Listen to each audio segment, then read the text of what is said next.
کا عالم ہے داتا تیری نگری میں ایک نور کا عالم ہے ایک نور کا عالم ہے داتا تیری نگری میں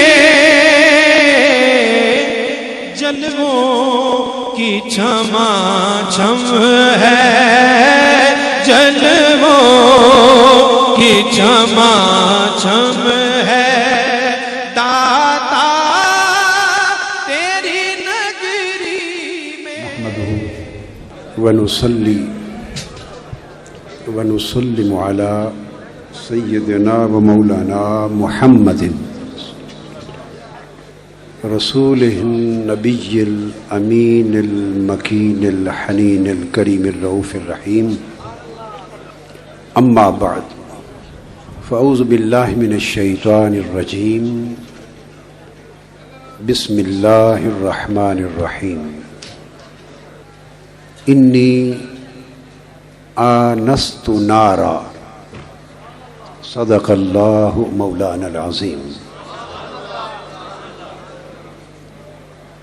صدر مجلس چشم و چراغ خانوادہ صاحب زہد الانبیاء سلطان العارفین سید الکاملین شہنشاہ ولایت حضور سیدنا بابا فرید الدین مسعود گنج شکر رضی اللہ تعالی عنہ، محترم خواجہ دیوان سید محمد بختیار صاحب، دیگر مشائخ اعظام، علماء کرام، سجادگان گرامی قدر اور میزبان مجلس محترم المقام حضرت خواجہ غلام قطب الدین فریدی صاحب دامت برکاتکم، اور خواتین و حضرات، اللہ رب العزت کا شکر ہے جس کی توفیق سے ہم اس مبارک مجلس میں حاضر ہوئے، مگر اب پروگرام میں میزبان مجلس اور صدر مجلس کا حکم ہے، خواہش ہے، سو میں نے اس کی تعمیل میں قرآن مجید کی ایک آیہ کریمہ کے 3 لفظ تلاوت کیے، اور وہاں سے آج کی گفتگو کا آغاز کرتے ہیں۔ یہ بات ہے جب سیدنا موسیٰ علیہ السلام اپنی مدت اقامت، جب وہ حضرت شعیب علیہ السلام کی خدمت میں زیر تربیت رہے اور واپس پلٹ رہے تھے اپنی زوجہ کو ساتھ لے کر، تو جب وادی ایمن میں، وادی سینا میں پہنچے تو ایک نور چمکا، آگ چلی، آگ۔ اس کا شعلہ دیکھ کر اپنی زوجہ سے فرمانے لگے، اور یہ بات ان 3 لفظوں میں اللہ رب العزت نے بیان فرمائی، فرمایا انی آنست نارا۔ اس کا ترجمہ جو مترجمین نے کیا وہ یہ ہے کہ میں نے ایک آگ پائی ہے، میں نے ایک آگ دیکھی ہے۔ میں اس کا ترجمہ روایت سے ذرا ہٹ کے کر رہا ہوں۔ اس کا مادہ بھی آنا سا ہے، انس سے ہے۔ جو ترجمہ میں کر رہا ہوں آج کے لیے، موسیٰ علیہ السلام کہتے ہیں انی آنست نارا، اپنی زوجہ کو، کہ وہ دیکھ آگ جل رہی ہے، مجھے اس آگ سے محبت ہو گئی ہے، میں اس آگ سے انس محسوس کر رہا ہوں، اپنے اندر اس آگ کے لیے انس اور محبت پا رہا ہوں، مجھے اس آگ سے محبت ہو گئی۔ اور پھر فرمایا میں اس آگ کی طرف جاتا ہوں، اس آگ کی طرف جاتا ہوں، سآتیکم منہا بخبر او آتیکم بشہاب قبس، میں جاتا ہوں اور اس آگ کے پاس جا کر یا تو کوئی خبر لاتا ہوں، یا تو کسی کی خبر، کوئی خبر لاتا ہوں، اور یا آگ کی چنگاری لاتا ہوں۔ یہ بات کی تو دوستو، سفر انس سے شروع ہوتا ہے، سفر طریقت، سفر حقیقت، سفر معرفت اور سفر ہدایت اور سفر کمال انس اور محبت کی کیفیت سے شروع ہوتا ہے۔ پھر سآتیکم منہا بخبر، انس اور محبت جب ہوتی ہے تو تب خبر ملتی ہے، ورنہ لوگ ساری عمر پڑھ کر بھی انس و محبت کے بغیر بے خبر رہتے ہیں۔ قرآن مجید نے یہ اصول دے دیا کہ خبر انس و محبت کے بعد آتی ہے، اور بغیر محبت اور انس کے پڑھنے سے خبر نہیں آتی، بے خبری آتی ہے۔ جب انس و محبت خبر لاتی ہے تو پھر اس کی علامت اور پہچان کیا ہے؟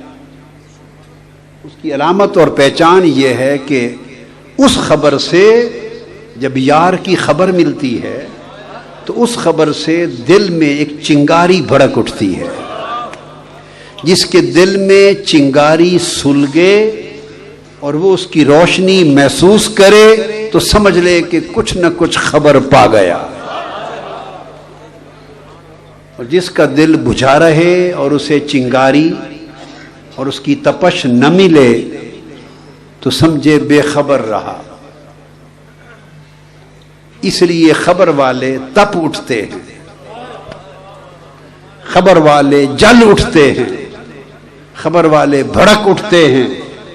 پھر وہ بشہاب قبس، کبھی جذبہ ہوتا ہے، کبھی شہاب قبس ہوتا ہے، کبھی وہ آگ آتی ہے۔ نتیجتاً وہ جو چنگاری بڑھتے بڑھتے جوں جوں خبر بڑھتی ہے تو چنگاری بڑھتے بڑھتے بھامبڑ بن جائے۔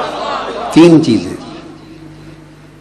انس اور محبت ہوتا ہے، اور انس اور محبت جسے ہو وہ انسان ہے، اور جو انس و محبت سے محروم رہے وہ اپنی انسانیت سے محروم ہے، وہ اپنی انسانیت کھو بیٹھا ہے۔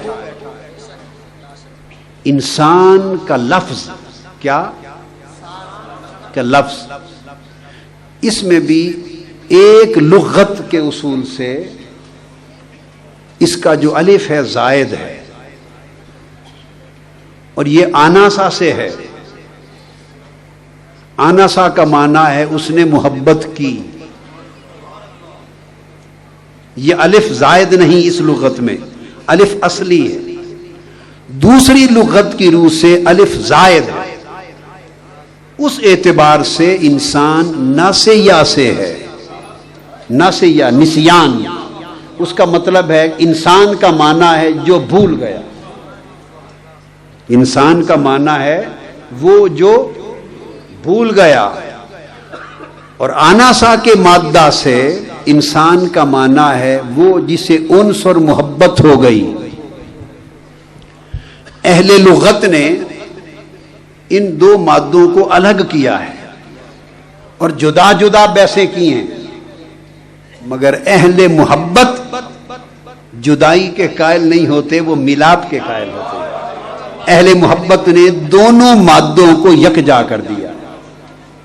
اگر تو جدا کریں تو محبت کرنا اور شے ہے بھول جانا، دونوں باہم متضاد لگتے ہیں، باہم متضاد لگتے ہیں۔ اگر ان دونوں مادوں میں ملاپ کر دیں اور دونوں لغتوں کو جمع کر دیں تو پھر یہ ایک ہی شے لگتی ہے، اور وہ اس طرح کہ ایک ہوا کہ وہ اسے محبت ہو گئی، دوسرا معنی ہے جو بھول گیا۔ تو حقیقت یہ ہے کہ محبت اس وقت تک پہچانی نہیں جاتی جب تک محبت کرنے والا بھولنے نہ لگے۔ محبت کرنے والا جب تک بھولنے نہ لگے انس اور محبت ثابت نہیں ہوتا۔ اب بھولتا کسے ہے؟ جس سے محبت کرتا ہے اس ایک کو یاد کر لیتا ہے اور اس کے سب ما سوا کو بھول جاتا ہے۔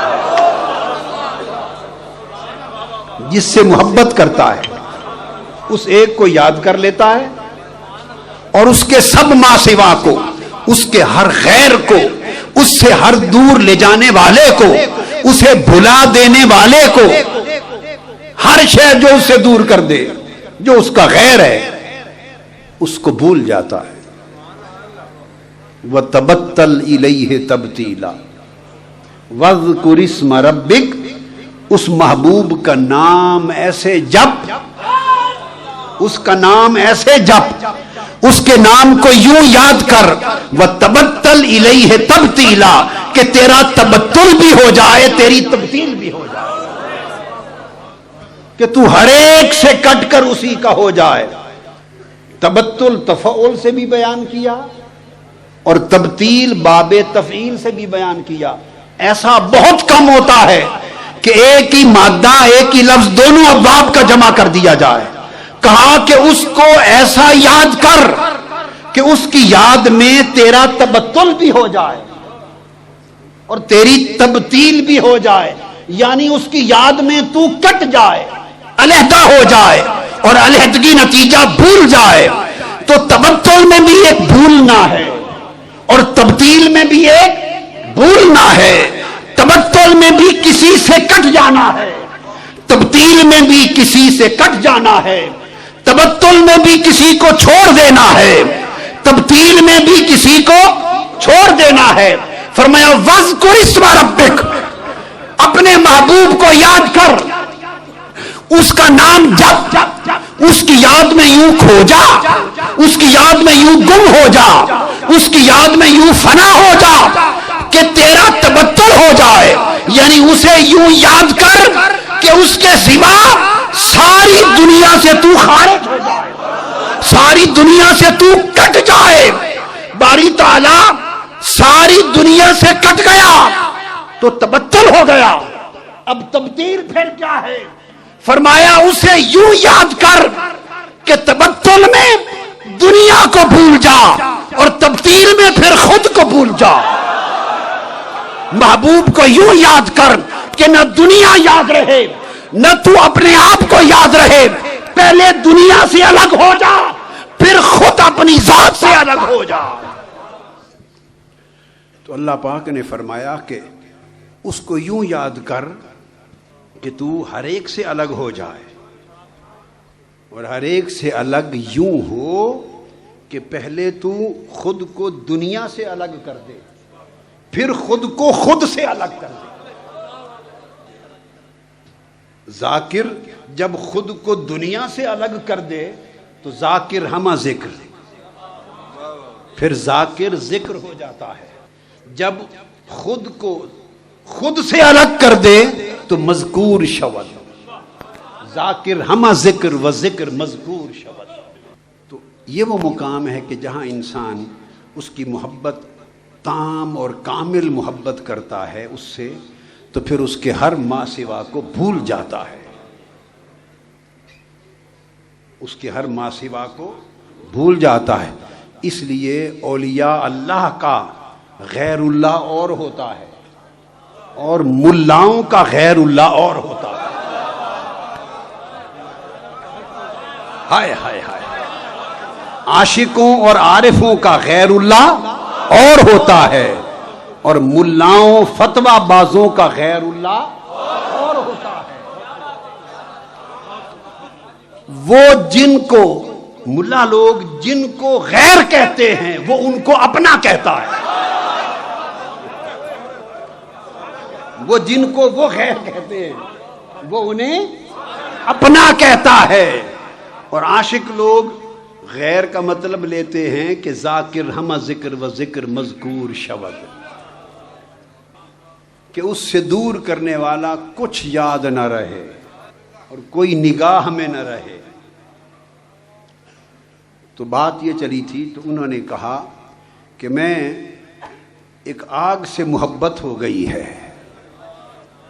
تو لوگوں جب تک کوئی آگ نہ جلے اور اس آگ سے محبت نہ ہو اور جب تک خبر نہ ملے یار کی تب تک دل روشن نہیں ہوتا، اندر نہیں جلتا. اور یہ اس وقت ہوتا ہے کہ جب بندہ اس راستے پر چلتا ہے اور اس کے سوا کو بھولنے لگتا ہے.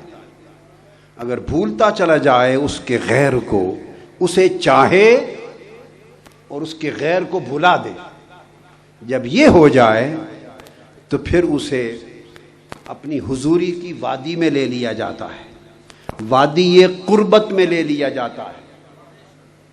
چونکہ جو آگ کی تپش اور خبر لے کے سفر کرتے ہیں، جو باخبر ہو کے سفر کرتے ہیں، وہ وادی اجرت میں نہیں جاتے. وہ وادی اجرت میں، وہ بازاروں میں نہیں جاتے، سودا نہیں کرتے. ان کا تو اپنا سودا ہو چکا ہوتا ہے. انہوں نے کون سی جنت اور کون سے ثواب کا سودا کرنا ہے؟ وہ تو خود بک گئے. جو خود بک جائے وہ اپنے لیے سودے کرتا ہے. حضرت ابراہیم بن ادہم یا حضرت مالک بن دینار ایک غلام کو لائے، خرید کر ایک غلام کو لائے. اور پہلا دن تھا تو غلام سے فرمانے لگے، اس کو بلایا، کہا بیٹا تمہارا نام کیا ہے؟ بتا دو تاکہ تمہیں تمہارے نام سے پکارا کروں. اس نے جواب میں کہا حضور جس نام سے چاہیں پکار دیں. فرمایا نہیں اپنا نام تو بتاؤ. اس نے کہا غلام کا کوئی نام ہوتا ہے؟ ہائے ہائے ہائے. کسی نے پوچھا تھا آپ سے کہ آپ کو اس مرتبہ ولایت پر کس نے پہنچایا؟ آپ کا مرشد کون ہے؟ آپ کا استاد اور مرشد کون ہے جس نے آپ کو اس مرتبے پر پہنچایا؟ وہ فرمانے لگے میرا استاد ایک غلام ہے. کیسے؟ انہوں نے پھر یہ بات کہی. فرمایا میں نے پوچھا تمہارا نام کیا ہے؟ اس نے کہا جس نام سے پکار لیں. مالک سے کہا میرا وہی نام ہے جس سے تو پکار لے. ہائے ہائے ہائے. اچھا کہہ لے تو اچھا ہے نام، برا کہہ لے تو برا ہوں. جس نام سے پکار لیں وہی نام ہے. بھئی کوئی نام تو ہوگا. پھر جواب میں کہا غلاموں کا کوئی نام ہوتا ہے.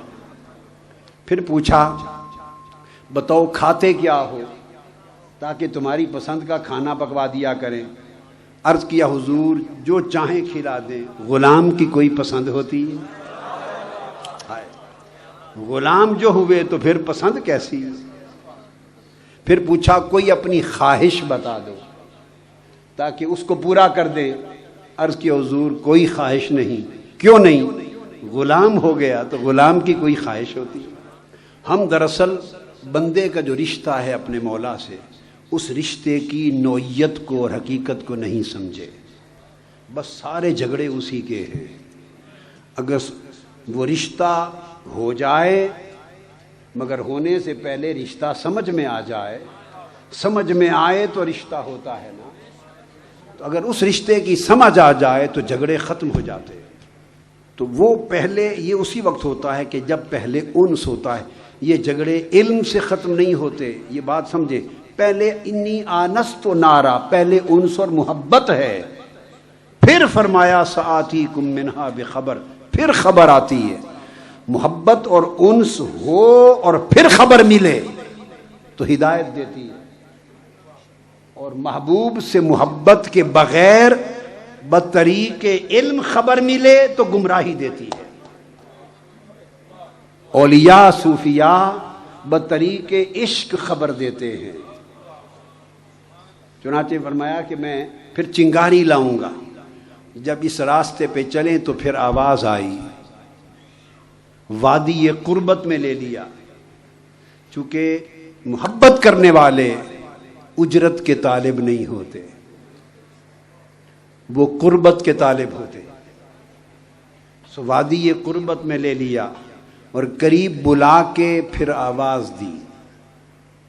نودی یا موسیٰ، پھر آواز دی انی انا رب. موسیٰ قریب بلا کے آواز دی میں تمہارا رب ہوں. باری تعالیٰ کیا حکم ہے، کیا کروں؟ یہ بات سنیں. پھر کیا کروں؟ فرمایا فاخلع نعلیک انک بالوادی المقدس طویٰ. یہ جو جوڑے پہن رکھے ہیں لباس کا حصہ اتار دیں. یہ عام ترجمہ ہے، لیکن آج جب بات چونکہ خواص کی ہے تو آج عام ترجمہ نہیں ہوگا، خواص کا ترجمہ. فرمایا جب قریب بلا لیا تو فرمایا فاخلع نعلیک، میری قربت میں آ گئے ہو، کیا کروں؟ فاخلع نعلیک، موسیٰ اپنے آپ کو اتار دے، اپنے آپ کو چھوڑ دے، اپنے آپ سے الگ ہو جا، اپنی شناخت سے الگ ہو جا، اپنے تشخص سے الگ ہو جا، اپنی پہچان سے الگ ہو جا، اپنے وجود سے الگ ہو جا، اپنی ذات کے تعین سے الگ ہو جا، اپنی ہویت سے الگ ہو جا، خود کو خود سے الگ کر دے. انک بالوادی المقدس طویٰ، تو مقدس وادی میں آ گیا ہے. خود کو خود سے الگ کر دے، تو اس مقام پر آ گیا ہے. بس میں اس واقعے کو اس سے آگے نہیں لے جانا چاہتا، اتنی بات بتانا چاہتا ہوں کہ خود کو دنیا سے الگ کر دے اور پھر خود کو فاخلع نعلیک، خود کو خود سے الگ کر دے. یہ ہے تبتل الیہ تبتیلا، مقام تبتل پھر مقام تبتیل. جب خود خود سے الگ ہوتا ہے تو یہ مقام تجرید ہوتا ہے، اور مقام تجرید سے سیڑھی رکھ کر وادی توحید کی طرف جایا جاتا ہے. اب یہ تو قرآن مجید کا ایک ریفرنس تھا جس سے میں نے بات شروع کی. اگر بندہ خود کو دنیا سے، اور دنیا سے مراد رغبت دنیا سے الگ کر لے، اور خود کو رغبت نفس سے، اپنی دنیا کی چاہت اور اپنی چاہت سے دنیا کی طرف جھکاؤ اور خود اپنے طرف جھکاؤ، دنیا کا میلان اور اپنے نفس کا میلان، اگر خود کو ان میلانات سے الگ کر لے تو حقیقت ایمان نصیب ہوتی ہے. ایک ایمان ہے جو کلمہ پڑھ کے مل گیا، اقرار لسانی سے اور تصدیق قلبی سے مل گیا، یہ حقیقت ایمان ہے. حضرت حارث روایت کرتے الانصاری، اور حضرت انس بن مالک بھی روایت کرتے. آقا علیہ الصلوۃ والسلام کی بارگاہ میں ایک جوان صبح پیش ہوا، سفر پہ ہے، زید بن حارثہ بھی ہیں.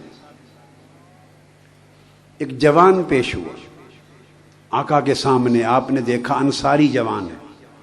فرمایا کیف اصبحت کا یا حارثہ، حارثہ تم نے صبح کیسی کی؟ اس حدیث کو امام طبرانی نے بھی روایت کیا، امام بہقی نے روایت کیا، امام بزار نے روایت کیا، مجمع الزوائد میں امام حیثمی نے روایت کیا، اور بہت سے محدثین نے.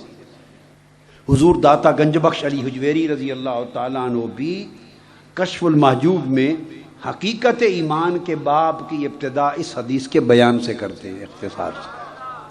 مجھے خیال آ گیا، میں نے کہا وہ ریفرنس یہاں ضروری ہے.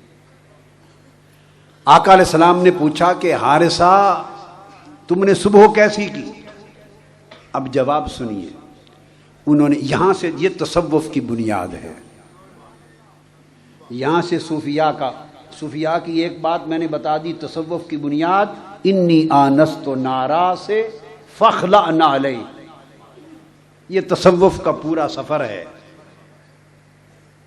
انس سے لے کر انخلا تک، انس سے لے کر انخلا، اپنا خود اپنے آپ کا جامہ اتار دینا، اپنے ہونے کا جامہ اتار دینا، انس سے انخلا تک، یہ قرآن کا بیان ہے۔ اب حدیث پاک، تو حضرت حارثہ نے جواب دیا انی اصبحت مؤمنا حقا، یا رسول اللہ صلی اللہ علیہ وسلم میں نے حقیقت ایمان کے ساتھ صبح کی، کیا؟ میں نے حقیقت ایمان کے ساتھ صبح کی، یعنی مومن حقانی کے طور پہ صبح کی، مومن حقانی کے طور پر صبح کی اور حقیقت ایمان سے صبح کی۔ آقا علیہ السلام نے جواب سن کے فرمایا فانظر ما تقول، حارثہ دیکھ کیا کہہ رہا ہے، سوچ تو نے کیا بات کہہ دی۔ آقا علیہ السلام نے فرمایا اور فرمایا ان لکل شیء حقیقت فما حقیقت ایمانک، حارثہ ہر شے کی ایک حقیقت ہوتی ہے، بتا تیرے ایمان کی حقیقت کیا ہے؟ تو جو کہتا ہے کہ میں نے حقیقت ایمان کے ساتھ صبح کی، تو بتا ہر شے کی ایک حقیقت ہوتی ہے، تیرے ایمان کی حقیقت کیا ہے؟ ایمان عقیدے کا موضوع ہے، حقیقت ایمان تصوف کا موضوع ہے۔ ایمان سے بحث علماء کرتے ہیں، حقیقت ایمان سے بحث صوفیاء کرتے ہیں۔ ایمان سے بحث محقق لوگ کرتے، متکلم کرتے، حقیقت ایمان سے بحث عاشق اور عارف لوگ کرتے۔ تو آقا نے فرمایا تیرے ایمان کی حقیقت کیا ہے بتا۔ اب حضرت حارثہ کا جواب سنیے، وہ جواب دیتے ہیں بارگاہ رسالت مآب صلی اللہ علیہ وآلہ وسلم میں، عرض کرتے ہیں یا رسول اللہ، یہ جواب کے 3 جملے سننے والے، چھوٹے چھوٹے جملے، عرض کرتے ہیں یا رسول اللہ صلی اللہ علیہ وسلم میرے ایمان کی، اور یہ کل تصوف کا خلاصہ ہے۔ دوستو اللہ کی عزت کی قسم، تصوف یہ کچھ ہے جو بیان کر رہا ہوں، بقایا اس کے علاوہ وہ دیگر چیزیں ہیں، کچھ لوازمات ہیں، کچھ مقدمات ہیں، کچھ اس کی خدمات ہیں، کچھ اس کے متعلقات ہیں، کچھ تضادات ہیں، کچھ تناقضات ہیں۔ اصل تصوف یہ ہے جو حضرت حارثہ نے بارگاہ رسالت میں 3 جملوں میں بیان کر دیا، یہ کل تصوف ہے۔ بقایا باتیں، بقایا، اور یہ سب باتوں کی بات ہے۔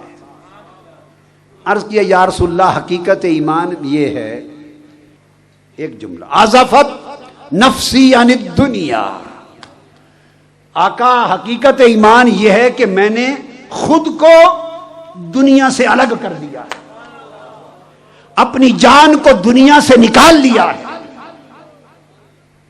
اپنے من کو، قلب کو، روح کو، جان کو دنیا سے جدا کر دیا ہے، اور میں اپنے من میں، دل میں دنیا سے بے رغبت ہو گیا ہوں، میرا من دنیا سے کٹ گیا ہے، تبتل ہو گیا ہے، تو میری جان دنیا سے الگ ہو گئی ہے۔ ایک بات، تو جب سے اپنی جان کو، اپنے من کو، اپنے قلب کو میں نے دنیا کی رغبت سے کاٹ دیا ہے، جدا کر دیا ہے، اور خود کو دنیا سے نکال لیا ہے۔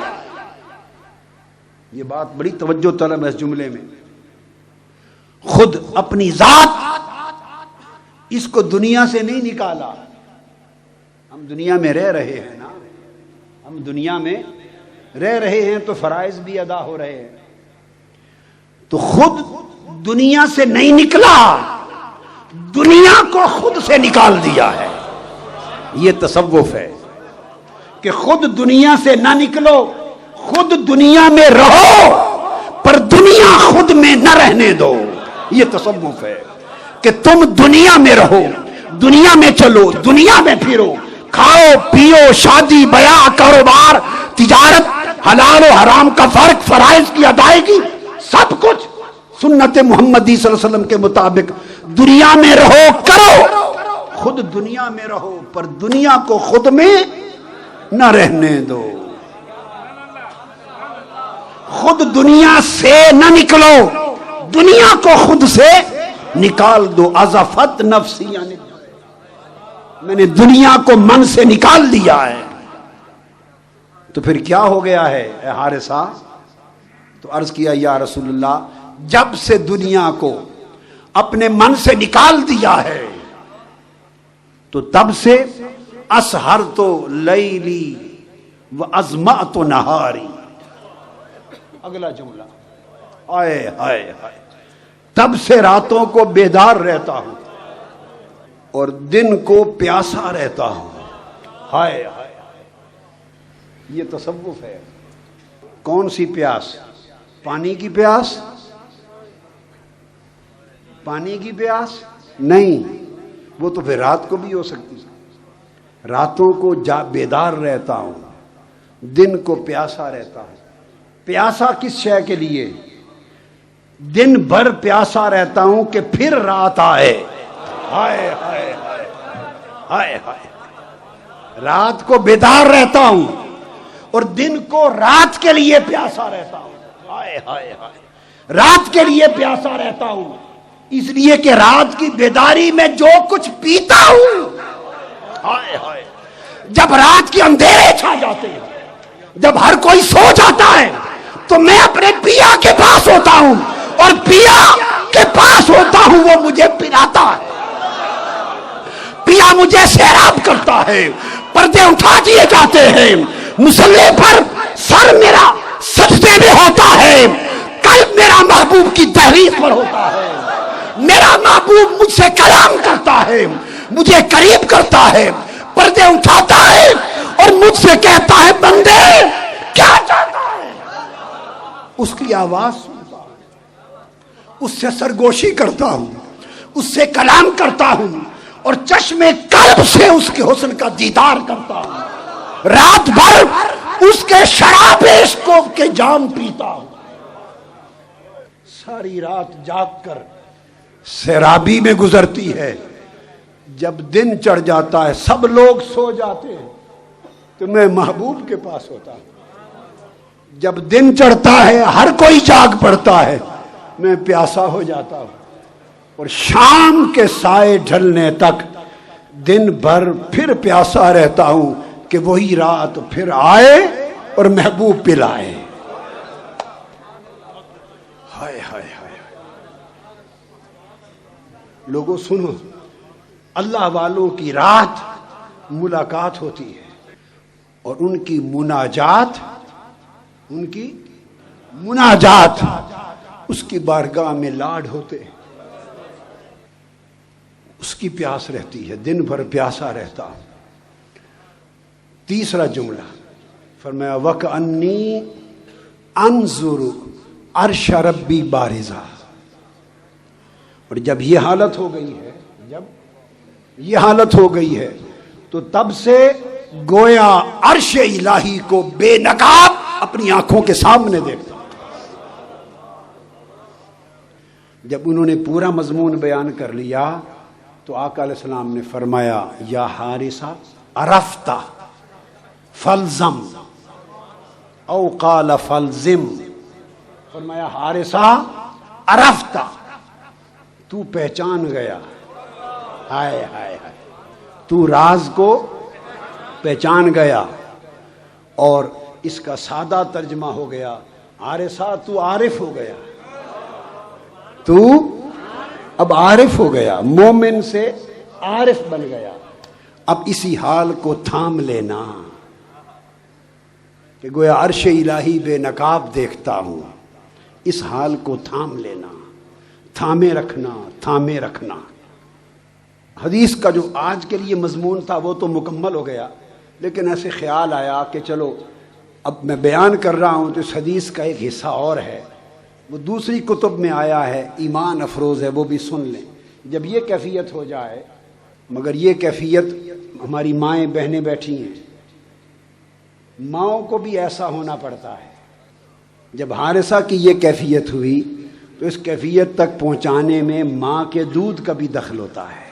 حضور بابا فرید الدین گنج شکر کی بات ہے نا، انہی کی ہے نا، جب والدہ ماجدہ نے فرمایا بیٹا فرید جب تو پیدا ہوا تو میں نے تمہیں 2 سال دودھ پلایا، آپ نے عرض کی اماں جان جب سے میں نے ہوش سنبھالی ہے میری تہجد قضا نہیں ہوئی، اللہ کا شکر ہے میری تہجد قضا نہیں ہوئی۔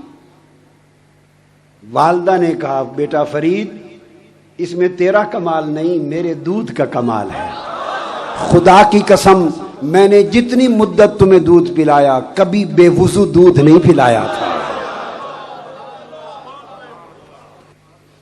حضرت خواجہ باقی باللہ رحمت اللہ علیہ، حضرت خواجہ کن کے شیخ ہیں؟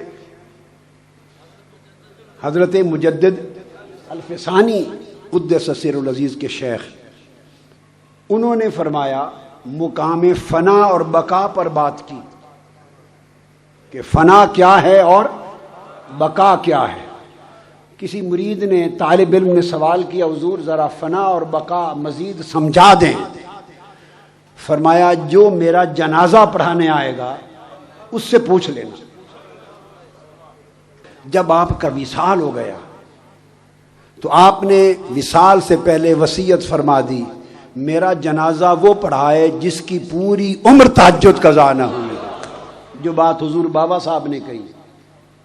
فرمایا میرا جنازہ وہ پڑھائے جس کی عمر بھر تہجد ایک بھی قضا نہ ہو۔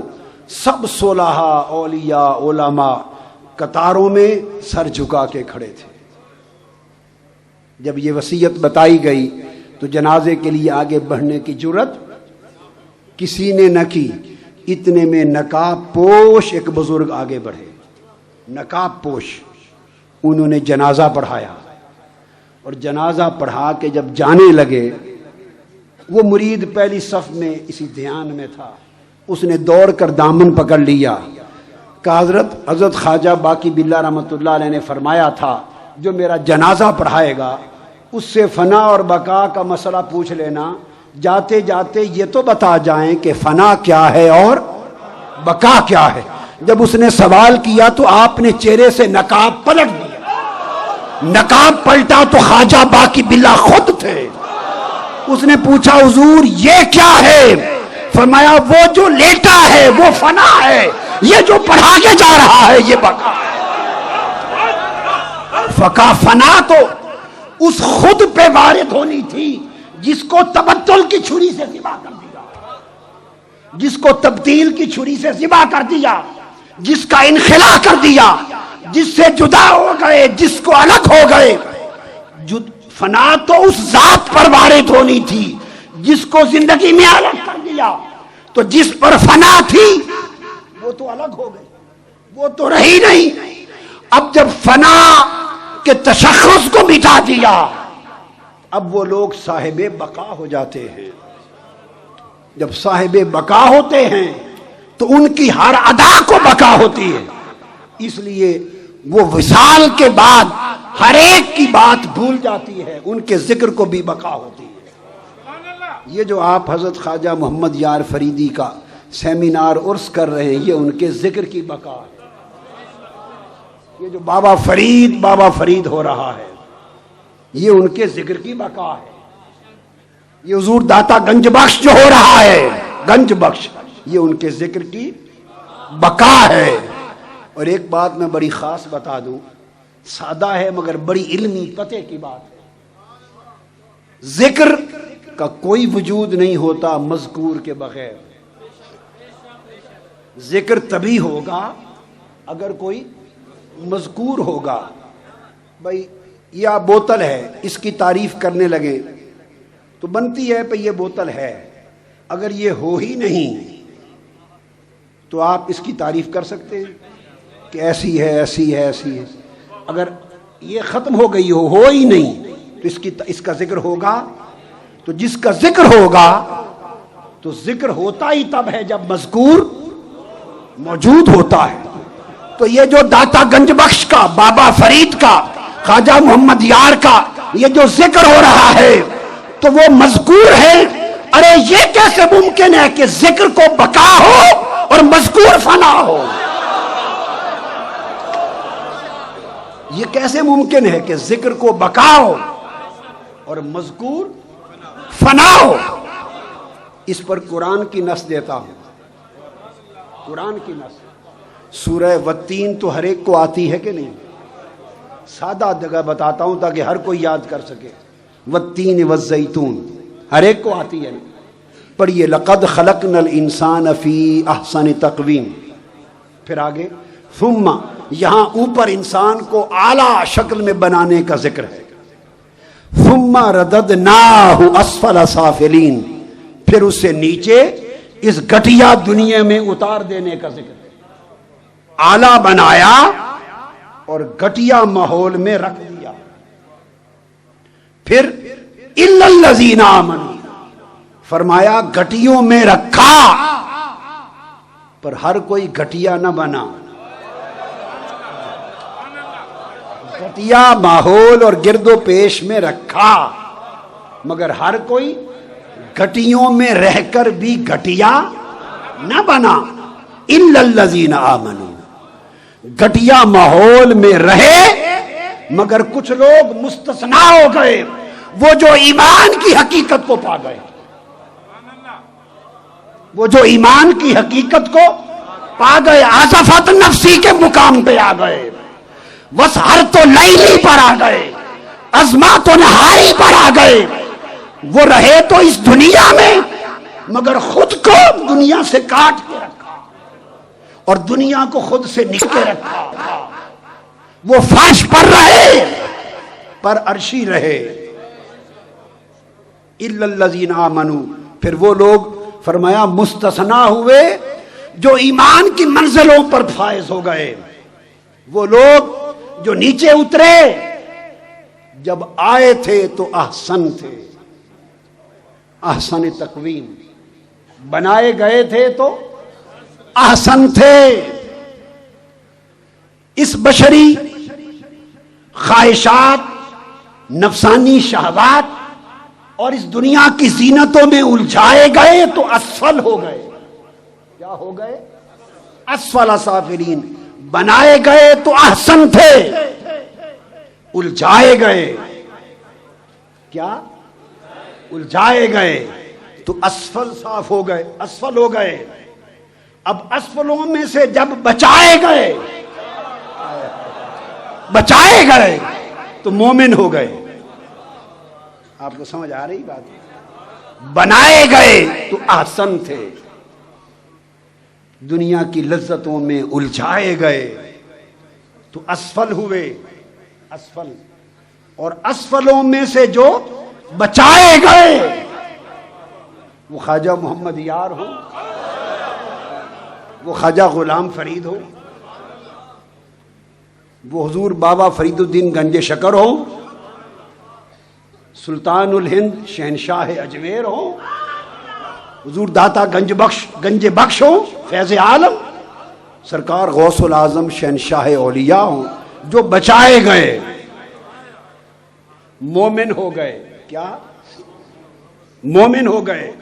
پھر جو مومنوں سے اٹھائے گئے، مومنوں سے اٹھائے گئے، عامل الصالحات ہو گئے، وہ صالح ہو گئے۔ اسفلوں سے بچائے گئے، مومن ہوئے، پھر مومنوں سے اٹھائے گئے تو صالح ہوئے۔ الا الذین آمنوا وعملوا الصالحات، وہ صالحین ہو گئے، اولیاء کیا ہو گئے؟ صالحین ہو گئے۔ جب صالح ہو گئے مومن صالح تو پھر فرمایا وعملوا الصالحات فلہم اجر، پھر ان کو اجر دے دیا۔ وہ جو اٹھائے گئے، سنوارے گئے، صالح ہوئے، وہ ماجور ہو گئے۔ کیا؟ ماجور ہو گئے۔ یہاں تک تو بات تھی، یہ بات بڑی اہم ہے، یہاں تک تو بات تھی جو سمجھ آتی ہے کہ عمل کیے سالے ہوئے ماجور ہو گئے، یعنی اجر پانے والے ہو گئے۔ اب اللہ پاک فرماتے ہیں اس سے آگے فَلَهُمْ أَجْرٌ غَيْرُ مَمْنُونَ، اور ان میں کچھ ایسے بھی ہوئے جو صرف ماجور نہیں ہوئے، ماجور غیر ممنون ہوئے، یعنی ایسے ماجور ہوئے کہ ان کا اجر کبھی ختم نہیں ہوگا۔ ان کا اجر بولیے کبھی ختم نہیں ہوگا۔ بات سمجھیں، ان کی اجرت کہہ لیں، ان کی مزدوری کہہ لیں، ان کا اجر کہہ لیں، ان پر انعام کہہ لیں، اکرام کہہ لیں، وہ کبھی ختم غیر ممنون، کبھی ختم نہیں ہوگا۔ اب یہاں وہ بات میں آپ کو ملا رہا ہوں، بتانا یہ چاہتا ہوں کہ ارے اس سے بڑا بھی کوئی مذاق ہو سکتا ہے کہ جس کو اجر دیا جا رہا ہے وہ خود ختم ہو چکا ہو، اور یہ بتایا جا رہا ہے کہ اس کا اجر کبھی ختم نہیں ہوگا۔ اجر تو کبھی ختم نہیں ہو رہا اور وہ خود کبھی کا ختم ہو چکا ہے۔ اجر تو کبھی ختم نہیں ہوگا، داتا گنج بخش کا اجر تو کبھی ختم نہیں ہوگا، اور ظالم ہو وہ خود کبھی کا ختم ہو چکا ہو، تو اجر کس کو دیا جا رہا ہے؟ بابا فرید ختم ہو چکا ہو تو اجر غیر ممنون کبھی ختم نہ ہونے والا اجر دیا کسے جا رہا؟ خواجہ غلام فرید اور خواجہ محمد یار فریدی خود تو ختم ہو چکے ہوں تو اجر ان کا کبھی ختم نہیں۔ ارے ایسا بھی مذاق بندہ بندے سے نہیں کر سکتا، معاذ اللہ مولا کر سکتا ہے؟ استغفر اللہ العظیم، کفر ہوگا سوچنا۔ تو بات یہ بتائی جا رہی ہے کہ ان کا اجر کبھی ختم نہیں ہوگا۔ یہ جملہ بول کر راز سمجھنے والوں کو یہ بتایا جا رہا ہے ارے جن کا اجر ختم ہونے والا ہے وہ ختم ہو گئے، اور جن کا اجر کبھی ختم نہیں ہونے والا وہ کبھی ختم نہیں ہوں گے۔ تو ماجور غیر ممنون ہوگا تو اجر غیر ممنون بنتا ہے، ماجور دائمی رہنے والا بقا ہو تو اجر کو بقا ہوتی ہے، یہ نہیں کہ ماجور فنا ہو گیا ہو اور اجر کی بقا چل رہی ہو۔ پینشن ملتی ہے، پینشن ریٹائرمنٹ کے بعد، یہ زندگی ریٹائر ہو گئی تو پینشن ملتی ہے تو پینشنر زندہ رہتا ہے تب بھی ملتی ہے، فوت ہو جائے تو بعض اوقات بعض ملازمتوں میں گنجائش ہے کہ پھر وہ لکھ کے جاتا ہے، پھر اس کی بیوی کو ملتی ہے، وہ بھی فوت ہو جائے تو کبھی پینشن نہیں ملتی، تو پینشن سرکار کا اجر ہوتا ہے، پینشن سرکار کا اجر ہوتا ہے، فوت ہو جائے تو پھر نہیں ملتا۔ اور ارے یہ اجرت اس بڑی سرکار کا اجر ہے، بندہ ختم ہو جائے تو اجر نہیں ہوتا، جس کا اجر کبھی ختم نہیں ہوگا سمجھ لو کہ بندہ ماجور کبھی ختم نہیں ہوگا۔ بات یہاں سے چلی تھی کہ جو لوگ نکل آتے ہیں دنیا سے، اپنے من کو نکالتے ہیں، دنیا کو دل سے من سے نکال دیتے ہیں دنیا کو، پھر خود کو خود سے نکال کے الگ کر دیتے ہیں، تو گویا بالفاظ دیگر وہ خود کو فنا سے جدا کر دیتے ہیں، اور جب وہ فنا سے جدا ہوتے ہیں تو صاحب بقا ہوتے ہیں۔ اس لیے یہ وہ مقام ہے کہ جب تک کوئی بندہ خود کو خود سے جدا نہیں کرتا تو تصوف میں اس حال کو تفرقہ کہتے ہیں۔ خود کو خود سے جب جدا نہیں کرتا، یہ بات سمجھے، جب تک تو صاف ظاہر ہے وہ اپنی پوری ہمت کو اس سے جمع نہیں کرتا، تو تصوف کی اصطلاح میں اس حال کو تفرقہ اردو پنجابی والا نہیں ہے، یہ تصوف کا تفرقہ ہے، وہ فراق کی ایک کیفیت ہے، تفرقہ کہتے ہیں۔ اور جب بندہ خود کو خود سے جدا کرتا ہے تو خلا میں تو نہیں رہتا نا، اگر خود کو خود سے جوڑے رکھا تو ادھر سے جدا رہا، اگر خود سے جدا ہو گیا تو ادھر مل گیا۔ ایک طرف ملا تو ادھر سے کٹ گیا، اور اگر ادھر سے کٹا تو ادھر مل گیا، جڑ گیا، تو وہ حال تفرقہ کا تھا۔ جب اس سے مل گیا تو یہ حال جمع کا ہو گیا۔ اب تفرقہ صوفیاء کا بھی ہے اور جمع صوفیاء کی بھی ہے، تفرقہ اور جمع اولیاء کا بھی ہے، تفرقہ اور جمع کتبوں اور غوثوں کا بھی ہے۔ ہر ایک کا تفرقہ ان کے درجے کے مطابق ہے۔ کتبوں غوثوں کا تفرقہ ہمارے جیسوں کی جمع سے اونچا ہے۔ جس کا درجہ جتنا اونچا ہے اس کا چھوٹا حال چھوٹوں کے بڑے حال سے اونچا ہوتا ہے۔ تو تفرقہ اور جمع بدلتے بدلتے پھر انبیاء کی زندگی میں بھی آتا ہے۔ تو نبیوں کے حال کے اندر بھی کبھی تفرقہ ہوتا ہے، کبھی جمع، ان کی شان ان کے مرتبے کے لائق۔ اور یہ بات سن لیں، وہ مقام تفرقہ کا تھا، جب ادھر سے کٹ گیا ادھر ملاپ ہو گیا تو یہ مقام جمع ہو گیا، یہ مقام جمع ہو گیا۔ مگر یہ تو ضروری نہیں کہ ملاپ ہو تو بس وہی ہو جائے،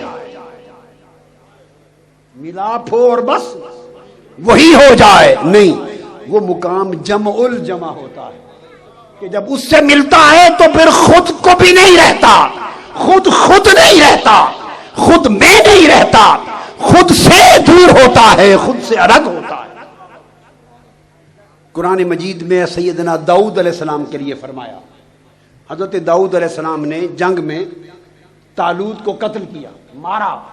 اب توجہ طلب ہے، قرآن کہتا ہے وَقَاتَلَ داؤد جالوت، کہ حضرت داؤد نے جالوت کو قتل کیا، حضرت داؤد نے جالوت کو مارا، انہوں نے جان سے مار دیا۔ قرآن نے کہا داؤد نے مارا، کیا کہا؟ داؤد نے دالوت کو مارا، جالوت کو مارا۔ یہ ایک نبوت کی دنیا میں ایک حال تفرقہ ہے۔ انہوں نے مارا، اللہ نے کہا داؤد نے مارا جالوت کو۔ ادھر اللہ کے محبوب نے کفار کو کنکریاں ماری، اس کا بیان بھی خدا نے کیا، اس کا بیان بھی خدا نے کیا۔ انہوں نے بھی مارا، مصطفیٰ نے بھی مارا، ادھر کہا داؤد نے مارا، مصطفیٰ نے کنکریاں ماری، خدا نے کہا وما رمیت اذ رمیت ولکن اللہ رمی، میرے محبوب وہ آپ نے نہیں ماری، وہ آپ نے نہیں ماری، اذ رمیت جب آپ نے ماری تھی۔ تو جب کہا اذ رمیت تو مقام مصطفیت میں اس پہلے حال تفرقہ کا اشارہ کیا۔ اذ رمیت جو تو نے ماری تھی، یہ تفرقہ کا بیان ہے۔ جیسے داؤد نے مارا، جو تو نے ماری تھی یہ مقام تفرقہ تھا، حال تفرقہ تھا۔ اور پھر فرمایا وما رمیت، وہ تو نے نہیں ماری، وما رمیت نے اذ رمیت کو منسوخ کر دیا۔ وما رمیت تو نے نہیں ماری، نفی نے تفرقہ مٹا کے مقام جمع پہ مصطفیٰ کو کھڑا کر دیا۔ اب تک یہ تھا کہ اس میں اس بات تھا، وہ جو تو نے ماری تھی تفرقہ تھا۔ جب حضور کا حال جمع بیان کیا تو اس میں کہا وہ تو نے نہیں ماری، تو صرف حضور کے مارنے کی نفی ہوئی، اگلا جواب تو نہیں ملا۔ پھر ماری کس نے؟ ماری کس نے؟ وہ تیسرا مقام فرمایا مصطفیٰ، وہ تیرا حال تھا تفرقہ، تفرقہ کا حال جمع سے بدل گیا۔ تفرقہ میں تھا تو نے ماری تھی، تیرا حال جمع پر پہنچا تو نے نہیں ماری۔ ہم تجھے جمع سے اٹھا کر جمع الجمع پہ رکھتے ہیں۔ کس نے ماری؟ مصطفیٰ نے نہیں، خدا نے ماری۔ کتنی بڑی جہالت کی بات ہوگی کہ خدا تفرقہ مٹا دے، وما رمیت کہہ کر تفرقہ مٹا دے، اذ رمیت کو مٹا دے وما رمیت کہہ کر، اور پھر وما رمیت کو بھی مٹا دے۔ ولیکن اللہ رما کہہ کر، تاکہ سوال ہی نہ رہے کس نے ماری، وہ میں نے ماری۔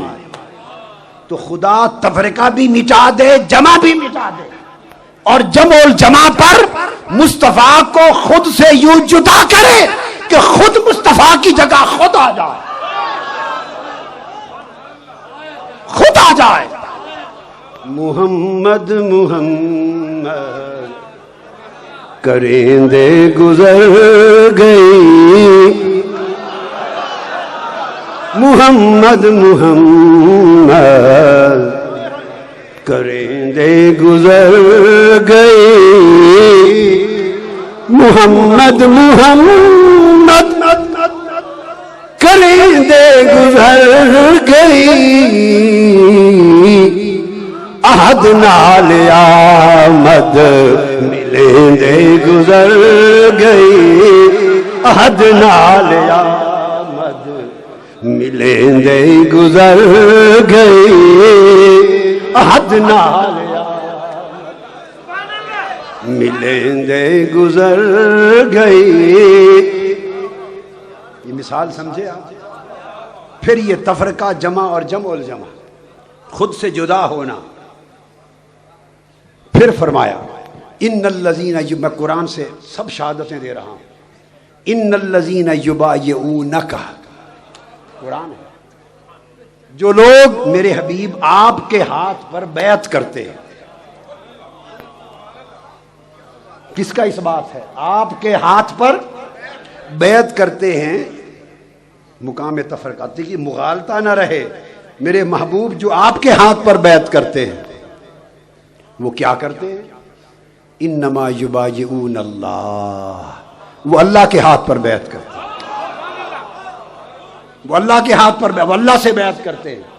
باری تعالیٰ وہ 1400 صحابوں کا ہاتھ تو ہر کوئی دیکھ رہا تھا تو حضور کے ہاتھ میں، ہمارے ہاتھ نیچے تھے اور سب کے اوپر حضور کا ہاتھ تھا، ہم دیکھ رہے تھے حضور کا ہاتھ تھا۔ آپ سے بیعت کیسے ہو گئی؟ مقام جمع الجمع پر آ گئے، فرمایا ید اللہ فوق ایدیہم، وہ جو تم ہاتھ مصطفیٰ کا دیکھ رہے تھے تمہارے دیکھنے کا قصور تھا، وہ خدا کا ہاتھ، وہ خدا کا ہاتھ تھا، وہ جمع الجمع، وہ خدا کا ہاتھ تھا۔ آپ سمجھیں، وہ خدا کا ہاتھ تھا۔ تو جب بندہ خود کو دنیا سے الگ کرتا ہے، قلب کو، باطن کو، پھر خود کو خود سے جدا کرتا ہے، تو پھر وہ خدا سے اپنا ملاپ کرتا ہے۔ ادھر فراق ہوتا ہے، ادھر ملاپ ہوتا ہے، فنا سے نکلتا ہے، بقا میں داخل ہوتا ہے، فنا سے نکلتا ہے، بقا میں داخل ہوتا ہے۔ اسی کو پھر وہ اگلے شعر میں کہتے ہیں حضرت خواجہ محمد یار، خدا کو ڈٹھو سے محمد دے اولے، خدا کو ڈٹھو سے محمد دے اولے، ید اللہ فوق ایدیہم، ان الذین یبایعونک انما یبایعون اللہ، محمد دے اولے۔ حضرت خواجہ محمد یار فریدی کہتے ہیں، کوئی اعتراض کرے گا نا بھی محمد کا اولا کیا ہوا، محمد کا اولا کیا ہوا، آؤ وہی اولا اس قرآن سے دکھا دو۔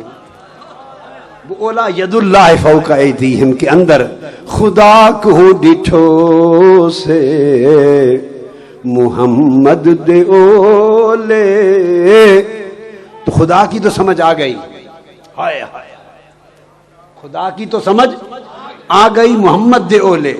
محمد کو ڈینڈے دکھیں دے گزر گئی، محمد کو ڈینڈے ڈیندی دکھیں دی گزر گئی، اس کی تو سمجھ آ گئی محمد دے اولے۔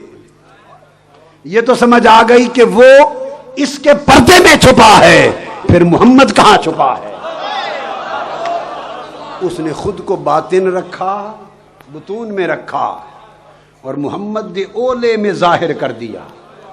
محمد کے پردے میں ظاہر کر دیا، مگر وہ کسی درجے میں ظاہر ہوا، محمد کے پردے میں ظاہر ہوا، اور محمد کو ایسا مخفی رکھا کہ اسے کسی پردے میں بھی ظاہر نہیں کیا۔ وہ آج تک 14 صدیاں گزر گئیں، محمد کی سمجھ کسی کو نہ آئی۔ ابو جہل نے دیکھا تو کہہ دیا انما انا بشر، اس نے دیکھا تو کہا انتم بشر مثلنا، ہماری مثل بشر ہے۔ کیا؟ تو پھر جس نے جو بولی انہوں نے بھی اسی بولی میں اسے بتا دیا۔ جب ابو جہل، ابو لہب، کافر، مشرک، اولا نہ سمجھنے والے جب سامنے تھے، جب ان سے خطاب کیا تو ان کے لیے آیت اتری، کہہ دی قل انما انا بشر مثلکم، ہاں تمہاری مثل ہوں۔ جو مثل جاننے والے سامنے تھے انہیں مثل کی بولی بول دی، مثل جاننے والوں کو مثل کی بولی بول دی۔ جب ابو بکر، عمر، عثمان و علی سامنے تھے، بخاری اور مسلم کو اٹھائیے، متفق علیہ درجن بر حدیثیں، 1 درجن حدیثیں بخاری مسلم کی متفق علیہ۔ مثل ماننے والے تھے تو مثل کی بولی بول دی، اور وہ اس ٹولے کے لوگ جو اولے کو نہیں سمجھے، اس ٹولے کے لوگ آج تک مثل کی بولی بولتے پھرتے ہیں۔ اور جب سامنے وہ تھے جو ان کی گلیوں کے کتے کو بھی مثل نہ جانے، جب سامنے عاشق و عارف تھے، جب وہ سامنے تھے، ان سے کہا ایکم مثلی، کون ہے میری مثل؟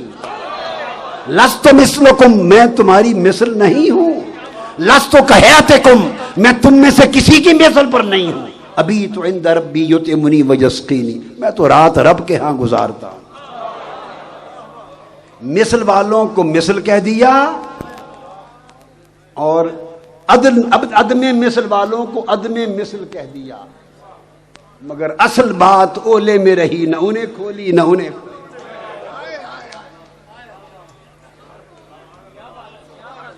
یہ جو اولیاء ہیں، اور یہ اس وقت تک مقام نہیں ملتا جب تک یہ ایک بحر بے کنار ہے، بحر معرفت ہے، جس کو جتنا کچھ ملے اسے اتنی سمجھ میں آتی ہے، اور یہ سمجھنے، سمجھانے اور پڑھنے پڑھانے سے سمجھ آتی ہی نہیں ہے۔ یہ جتنی بھی آتی ہے تکنے سے آتی ہے، دیکھنے سے آتی ہے، جتنی بھی آتی ہے دیکھنے سے آتی ہے۔